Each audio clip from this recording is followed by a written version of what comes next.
इम्कानात हैं कि जनवरी तक आफिया सिद्दीकी को रिहाई मिल जाएगी और अपने मुल्क पाकिस्तान वापस आ जाएंगी। अगर आफिया सिद्दीकी की रिहाई मुमकिन होती है और मौजूदा हुकूमत की कोशिशें रंग लाती हैं तो यकीनन यह पाकिस्तान के लिए एक बहुत बड़ी फतह होगी।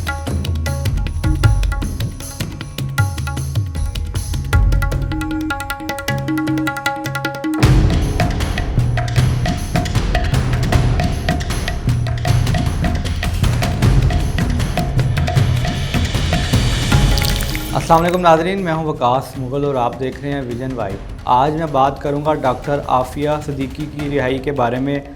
ख़बर आई है कि इनकी रिहाई के जल्द इम्कानात हैं। डॉक्टर आफिया सिद्दीकी को पूरी दुनिया जानती है और ये उस वक़्त बैनुल अक़वामी सतह पर उजागर हुई जब अमेरिका ने इन पर इल्ज़ाम लगाया कि ये 9/11 के हमलों में मुलव्वस थी और इनको फिर जनरल परवेज़ मुशर्रफ साहब के दौर में गिरफ़्तार किया गया जब ये कराची से ट्रेन के ज़रिए पिंडी आ रही थी और इनके साथ एक इनका बेटा भी था। रास्ते से इनको अगवा कर लिया गया और इनके बारे में कई महीनों तक कोई ख़बर नहीं मिली। इनकी गैर मौजूदगी ने न सिर्फ इनके ख़ानदान को बल्कि पूरे मुल्क को हैरान कर दिया।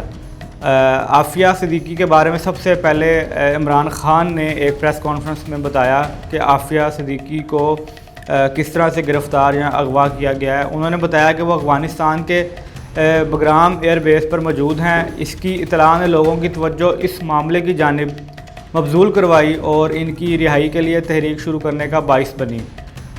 मौजूदा सूरत हाल ख़बरें ये बता रही हैं कि आफिया सिद्दीकी की रिहाई के इम्कानात बढ़ गए हैं। अगरचे इनके केस की तफसीलात पेचीदा हैं लेकिन इनकी रिहाई के मुतालबात में शिद्दत आ रही है। अवामी सतह पर इस मामले ने बहस व मुबाहिसे का आगाज़ कर दिया है जिसमें इंसानी हकूक़, अदलिया की आज़ादी और मुल्की सियासत के पहलुओं पर गौर किया गया। डॉक्टर आफिया सिद्दीकी की कहानी सिर्फ एक फ़र्द की नहीं बल्कि इस मुल्क की तारीख़ और इसके लोगों की मुश्किलात की अक्कासी होती है। अगर इनकी रिहाई मुमकिन होती है तो ये ना सिर्फ इनके लिए एक नई ज़िंदगी का आगाज़ होगा बल्कि ये इंसानी हकूक़ की एक बड़ी फतह भी समझी जाएगी। अब देखना यह है कि क्या हुकूमत और बैनुल अक़वामी बरादरी इस मसले को हल करने में कामयाब होगी या नहीं। अमरीकी हुकाम ने डॉक्टर आफिया सिद्दीकी की रिहाई के हवाले से मस्बत इशारे दिए हैं जो कि पाकिस्तान की हुकूमत की कोशिशों का नतीजा है और पाकिस्तान की मौजूदा हुकूमत ने संजीदगी से इस बात को लिया है। आफिया सिद्दीकी जो कि 9/11 के हमलों में मुलव्वस करार दी गई थी अमेरिका की तरफ से और पाकिस्तान की गवर्नमेंट ने मुसलसल कोशिशें उनकी रिहाई के लिए कोशिशें की और वो कोशिशें अब नज़र आ रही हैं कि इम्कानात हैं कि जनवरी तक आफिया सिद्दीकी को रिहाई मिल जाएगी और अपने मुल्क पाकिस्तान वापस आ जाएंगी। आला सतह पर मुलाकातें की हैं, मुज़ाकरात किए हैं। हुकूमती ओहदेदारान ने अमरीकी हुकाम से बातचीत की है ताकि आफिया सिद्दीकी की रिहाई की राह हमवार की जा सके और ये कोशिश इस वक्त मज़ीद तेज़ हुई जब आफिया के केस को इंसानी हकूक़ के नुक्ता नज़र से भी देखा जाने लगा। अमरीकी हुकाम की जानिब से मिलने वाले इस इशारे की वजह से एक उम्मीद की किरण पैदा हुई है कि इस दफ़ा डॉक्टर आफिया सिद्दीकी को रिहाई मिल जाएगी और इसकी एक और वजह भी है कि बैनुल अक़वामी तल्लुकात और इंसानी हकूक़ की बुनियाद पर इनकी रिहाई का इम्कान मौजूद है। और ये भी अहम है कि दोनों ममालिक के दरमियान इस मामले पर काफ़ी अरसे से बातचीत जारी है जो कि मुस्तक़बिल में मस्बत नताइज की उम्मीद दिलाती है।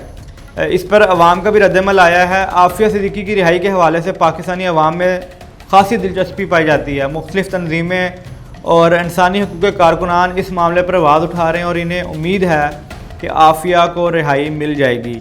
ये सिर्फ़ एक फ़र्द की आज़ादी का मसला नहीं बल्कि इंसानी हकूक़ की एक बड़ी जदोजहद का हिस्सा है। अगर आफिया सिद्दीकी की रिहाई मुमकिन होती है तो यह पाकिस्तानी हुकूमत की कामयाबी और इंसानी हकूक़ की एक बड़ी फतह होगी। अगर आफिया सिद्दीकी की रिहाई मुमकिन होती है और मौजूदा हुकूमत की कोशिशें रंग लाती हैं तो यकीनन यह पाकिस्तान के लिए एक बहुत बड़ी फतह होगी। लेकिन सवाल ये है कि जो इनके ऊपर इल्ज़ामात थे 9/11 के हमलों में मुलव्वस होने के, क्या वो साबित हो सके हैं और क्या जो इन्होंने इतना मुश्किल वक़्त अज़ियत में गुजारा है, तकलीफ़ में गुजारा है, अपनों से दूर रही हैं, वो जो खुशी के लम्हात उन्होंने ज़ाया किए हैं अपनों से दूर रह के, क्या वो वक़्त वापस आ सकता है या जो अज़ियत उन पे गुज़री है इसका हिसाब कौन देगा। उम्मीद है कि आने वाले दिनों में अच्छी न्यूज़ मिलेगी आफिया सिद्दीकी की रिहाई के हवाले से। मिलता हूँ आपसे अगली वीडियो में। अल्लाह हाफ़िज़।